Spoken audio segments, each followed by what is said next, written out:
Hello guys, good morning. આજના બ્લોગમાં તમારું સ્વાગત છે. તો સવારમાં ઉઠીને આપણે ફટાફટ રાજકોટ માટે નીકળવાનું હતું. એટલે આપણે રાજકોટ એક કામ હતું ને એટલે તે જવાનું હતું. પણ જો રાજકોટ આપણે પહોંચી તો ગયા હતા, પણ આટલા બધા ફૂલ તોડતા હતા આપણે, એટલે કાંઈક છે ને આપણે સ્પેશિયલ બનાવવાનું હતું ને એટલે જો આપણે ફૂલ તોડતા હતા ને જોરસ આપણે તૈયારી કરતા હતા. પછી અહીંયા જો થોડુંક તો તમને ખ્યાલ આવી જ ગયો હશે. એટલે અહીંયા છે ને મારી ભત્રીજીનું સ્વાગત કરવા છે.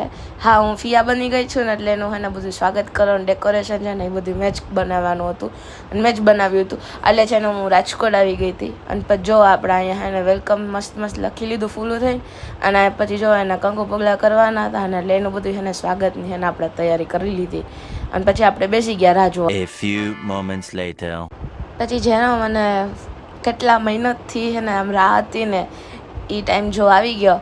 મારા મામી છે ને અહીંયા ભાઈ ભાભીનું કળશ ઉતારતા હતા અને એનું વેલકમ કરવા માટે છે ને બધા આતુરતાથી રાહ જોતા હતા. અને એટલી આમ ખુશી થતી હતી ને કે ફાઇનલી આજે હું ફિયા બની ગઈ અને મારી ભત્રીજી ઘરે આવી ગઈ. અને એ છે ને એક નથી બે ટ્વિન્સ ગર્લ્સ આવી હતી. એટલે એનું આપણે છે ને સ્વાગત કરી લીધું અને એના કંકુ પગલાં કરી લીધા અને પછી આપણે એને ઘડીક વાર રમાડતા. પછી જો આપણે અંદર રૂમમાં ડેકોરેશન કર્યું હતું ને ત્યાં એને જો આમ મસ્ત છે ને સુવડાવી દીધી અને એક જાગી ગઈ હતી ને એક સૂતી હતી. અને મેં કીધું હાલવાનું બહુ કંઈ હેરાન નથી કરવી.